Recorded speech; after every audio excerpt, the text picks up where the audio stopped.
Hey, welcome to Ivadane with Company, talk worth listening to. I am Ivadane, and this segment is titled From Then to Now, Success After Incarceration.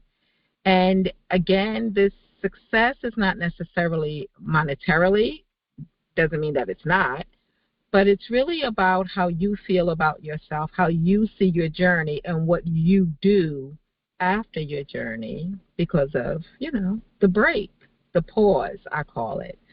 We had a pause during 2019, 20, and 21, and a lot of successes bloomed out of that pause. But in this segment, we're really going to focus on helping people to understand that because you were there doesn't mean that you have nowhere to go. And so our guest tonight is Brother Mustafa. We are friends. He is actually the editor of my first book, Suicide is a Serious Killer. Let's End It Today. I'm going to ask him to give his contact information. So if anybody is out there who's writing, hopefully you'll be part of our Talk Tuesdays, which is writers, editors, authors, illustrators, anyone in that field of creativity.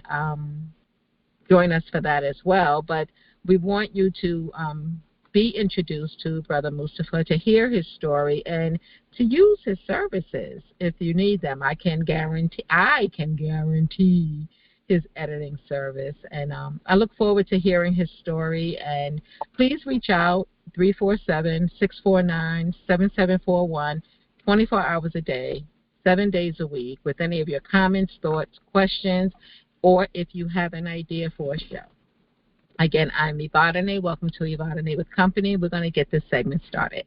So, Brother Mustafa, I'm going to ask you to introduce yourself and to give us your contact information so that, of course, if anyone is interested in, using your services or connecting with you through the dialogue that we have today for support, for encouragement, for direction, I believe these things will happen because each one teach one.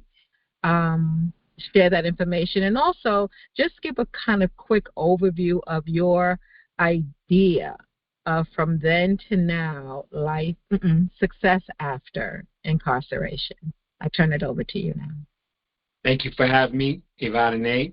I did a stretch for 29 years of incarceration.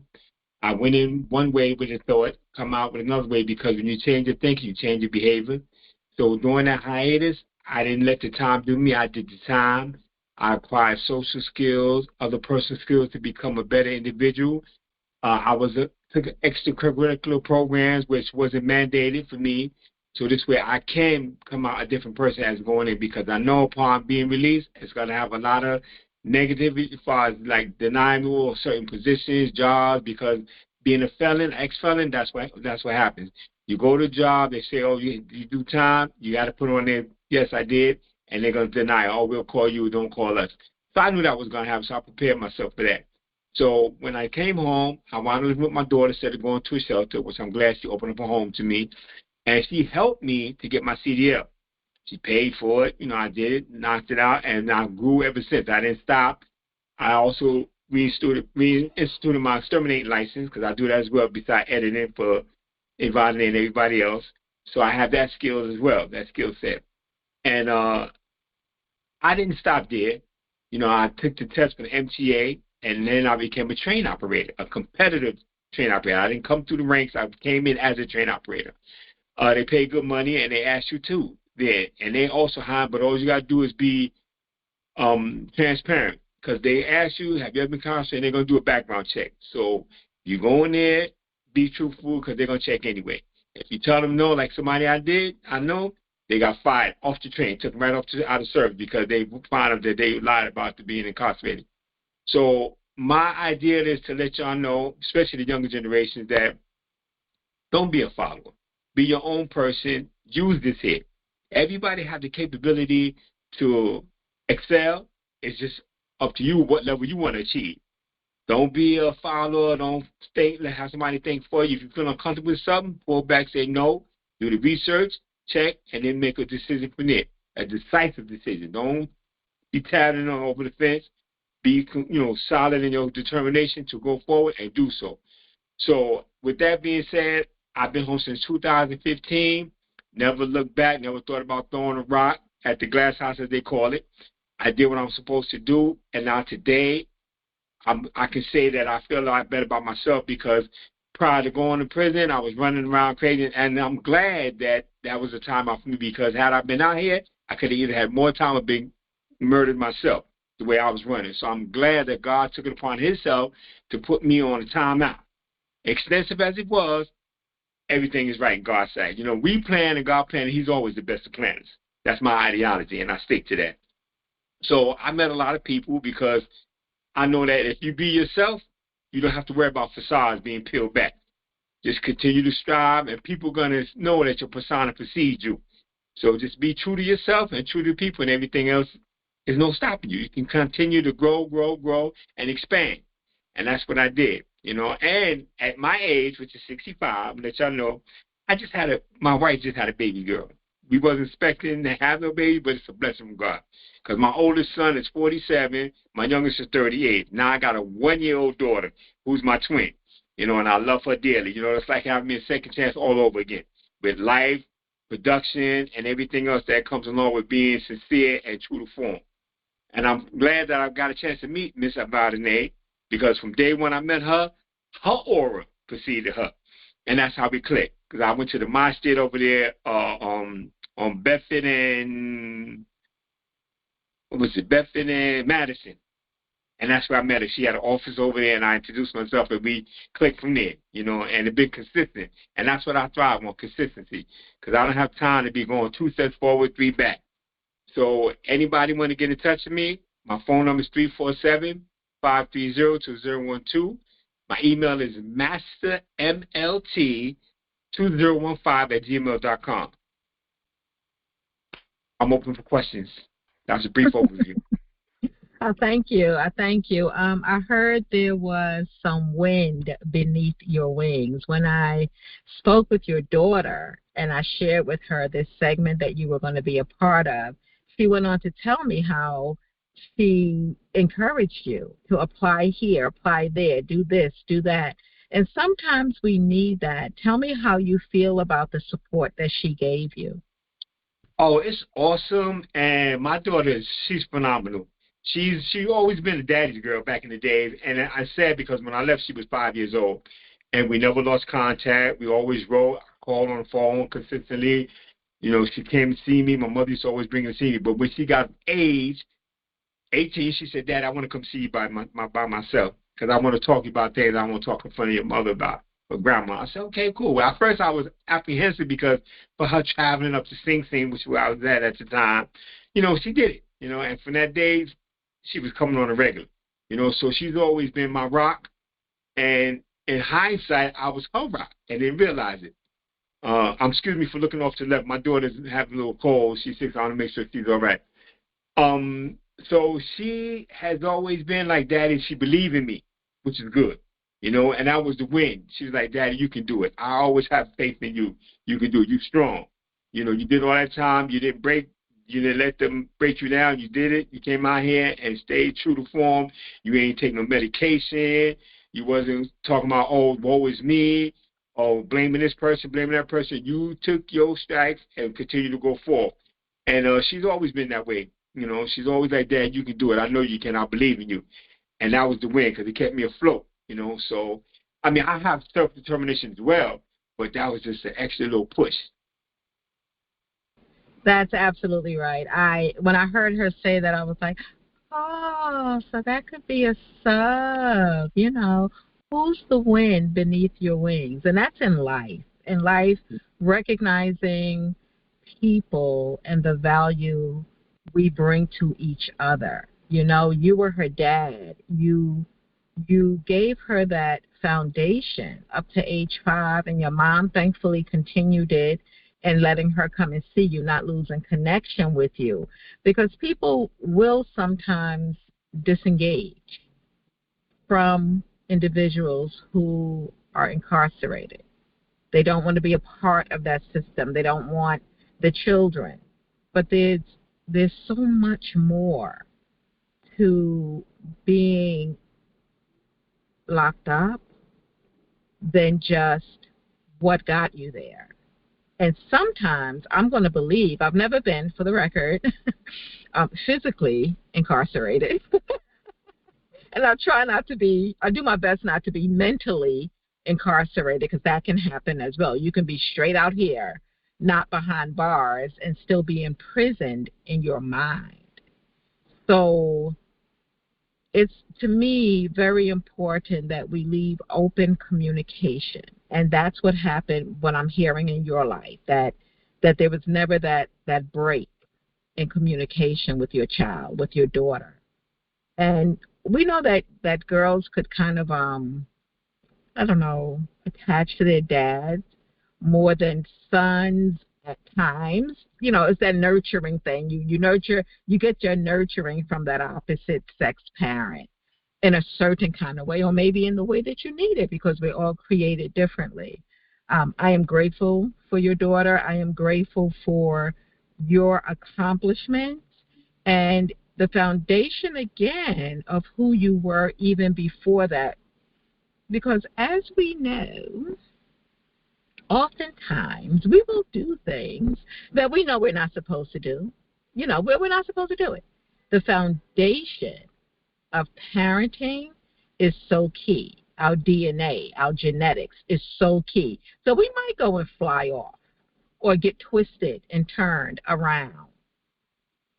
But it's good to know and then see later who we really are. We begin to shine through all of that. I say it's like, what do they say about diamonds? They're black, right? Until they're refined, until you shine them up. So we are diamonds in the rough. So we are solid. We are solid. And we just might have some scuff, some scruff, some stuff we just have to do. I love Michelle Obama's book. I reference it a lot. Just the title in itself, Becoming. Like, we're always becoming. And the lessons in that process of becoming are very strong. I do appreciate you coming on and sharing your story. I don't know if there's anything else you want to share, but again, as you did give advice to not just our young people, because we have older people who are still twisting and turning, finding their way, right? Trying to find this way. It is applicable to everybody, but I was just more focused on the youth because they are impressionable. You understand? That's why I really focus on them, because they, especially a lot of households now, and it's sad that they raise up a single parent household, and so they're looking for a sponge. They're looking for something to soak up this, so let me do that just to feel wanted or be a part of something. Because if you're one parent and you're struggling, you got more than 2 kids, whatever, you're working 3 jobs sometimes because the economic is high. So you have to make sure everything is done, the rent, the shelter, and the clothing. So a one-parent household is, whether it be male or female, they're constantly working, so they don't have the adequate time to be home and take care of that child and teach that child. So this is why my primary focus was toward the youth. But anybody can learn from it, because it's about making a transition that's conducive to your growth and development. That's right. Whatever it may be. But we're going to always have challenges, but the thing is, it'll make you a better person if you stand firm, like you said, we solid like that diamond. All you got to do is dust it off. Dust the dust off and let you shine through. That's right. That's absolutely correct. Just like I always give a metaphor about, like, people say, oh, this guy's a genius. We all have that capability. It's just a lot of us don't put that work in. A lot of us want instant gratification. So when I made my transition, because my mother, when she was alive, when I told her, yeah, I'm Muslim, my name Mustafa now, she said, look, I raised your name Martin. I don't know nothing about no Mustafa. I'm going to call you Martin. But then when she's seen the actions, she's seen the behavior, she's seen the consistency, she wanted accepted it and moved forward and started punching and stuff. Because like I said, she used to bring my daughter and my son, because my son is older, bring them up to see me. We have, they got the family trailer visits, and we would spend time talking. I never opened up the dialogue because I didn't want her to say, oh, I'm starting a debate. So one day, of her own volition, she asked the question. And I said, well, Mom, I flipped it on. I said, well, do you believe in this book? You advocate for it? She's like, yes. I said, you sure? I said, so what's the most important command? So when she said love thy neighbor and all, I said, no, I referred her to Mark 12:20-30. So for all who's listening, you can go reference this as well. And I said, read it to yourself first, then read it out loud. So I'm not going to say what it is because I want y'all. I know y'all inquisitive, so I want y'all to go look it up yourself. Mark 12:20-30. So when she read it out loud to me, she said, oh, sure. I said, see, it's right there in your book. I said, so I'm not going to say because I'm Muslim. I don't doubt nobody's belief. Whatever you believe in, that's between you and your Lord. But I'm just saying that if you're going to represent something, know what's in there. Know what's most important in your book or whatever it is you follow, so this way your truth can be everybody else's truth, however you want to spin it. But just keep it to that, and that's the best way to say, you know what, it's right there. It's plain and simple. And simplicity is a beautiful thing. When we try to address things and add stuff to it, that's when you have to start pulling back them layers I was talking about earlier, or hiding behind the facade. You don't need that. Let people accept you for who you are and continue to elevate. That's it. So I feel better about myself because once I moved out my daughter's house, I was working 2 jobs and a half. And I was saving up money. And listen, I don't mean to divert for a minute, but I got to say this part. While I was living with her, I went to public assistance and got on that so she could be helped out. Because I didn't want to be living there with my hand out. I did that so she can get extra help, and I did it. But once I got that first job, I immediately called my counselor, please take me off there. Because I didn't want to be working and still collecting, and then they'll say, oh, well, you doing this here and all. So I didn't need that. I didn't want no type of... Didn't want to prove to me. Exactly. I ain't want no legal ramifications coming at me because I'm trying to, double dip. So the point is that once I moved out her house, right, I've never looked back, and I appreciate it because I've been on my own since, and like I said, bless your child that has known is a true story. The elders used to always tell you that. So I've been here, doing my thing and continue to accept. That's it. That's right. I appreciate your story. I appreciate your success story and the fact that you want to share it with others, to encourage others. And, it was a side note, but when you mentioned it, it reminded me of how I share with people that public assistance is a crutch to move on. It's not just a crutch to lean on and to stay on. So it is about elevation. You can not only use those services so that you can be supported and help support others indirectly, but also because when you have those services, it qualifies you to get other services. It qualifies you to get free training. Like if you want to go for security or your CDL or OSHA, if you're on public assistance, there's money that is going to pay for that for you. So don't feel embarrassed or even unemployment. I mean, I know people who get laid off and don't apply for unemployment. And that's not a good thing.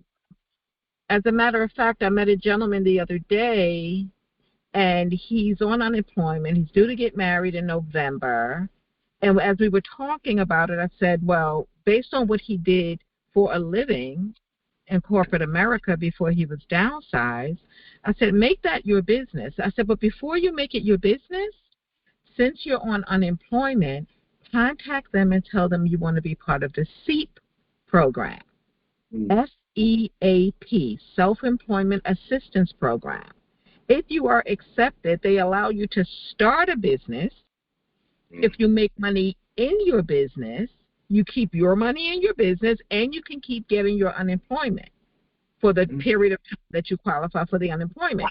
And so it's a very supportive program. Anyone listening, whatever state you live in, if you happen to be getting unemployment, contact them to see if they have the self-employment assistance program, because it provides you, they direct you, encourage you, and almost require you. That's the word. They require you to connect with different resources, because if you're starting a business, that's what you need. You need training. You need capacity building. You need those things. So it was just people helping people, and that's what I do. I am a receiver and a deliverer of information, and I highly honor that position. It is my passion. It is my life work. I am grateful, really grateful for you, Mustafa. And you're right. from the time we met, it was like ting, ting, Mm-hmm. and it's been tinging since, and it's really just a great thing. I thank you for your support with my businesses, and um, listeners, please visit my website, networkingforsuccess.info. If you go to the promo page, you will see my 2 books there. We were actually in a 1 million books into 1 million hands, hearts, and minds campaign. Join the campaign, support it. We are producing a 14-episode docuseries titled Minding Our Mental Wellness with All That Matters, because we all matter. We all Yeah, matter. without a And doubt. Emphatically so. thank you. So, again, you can reach me at directly 347-457-2769. But if you have a comment, this is going to be, you're watching it on the YouTube. Like, share, subscribe, and ring this video, and tell a friend. And if you know others who fit into this subject of then to now, success after incarceration, please have them contact us so we can highlight them and feature them. And especially if they're not especially, and if their success is in a business, we can help promote their business, because we network for success. That's what we do. So, Brother That's right. Mustafa, any final words? Yeah, if anybody need me to come give talks and things like that to be more detailed, I'm willing to do so. I will sit down and talk with you first and let you hear my story from the beginning to the end. And if you see if it's viable for anybody else, and then I can talk to the people, I'm willing to do that, to provide that service. Because I Thank know you. people really need to hear, not something that's glossed over, because I know a lot of these programs and movies they put on TV, that's all it is. They just gloss it. It's not the real nitty gritty of what really goes on in there. And like I said, if you be your own person, and do what you want to do to fulfill your dreams, don't let nobody stop you. It's attainable. That's Rather you right. be behind bars, whatever, because it's the physical, like Mr. Vladimir said earlier, that she wasn't there physically, but sometimes you could be out here mentally in prison. You don't want no shackles holding you back. Forwards Absolutely. forever, forwards forever, backwards never. That's the motto. Say it again. Forwards forever, backwards never is the motto. All right. I love that. And I love your shirt. It's the And black part for yes, me. I and one like last thing, we are the vendors of our soul, daily freeing it or bringing about its ruin. Remember, we have a choice. Always have a choice. always have a choice. And Thank thank you. you for allowing me to be on your show. And I always wish us all much success, continued Much success. success. Absolutely. Please give your contact information one more time. Martin Thomas, a.k.a. Mustafa, 347-530-2012. My email is mastermlt2015@gmail.com. And the Master MLT, I also DJ. So I got a few skills. Matt's exterminating, DJ, CDL, train operator, label for your behavior. Thank you so much. Thank you. Thank Thank you you. all for listening in. Wishing your baby a great, comfortable night and just health throughout. Thank you. Thank you, everyone. Well, what can I say? This is great. Peace. I agree.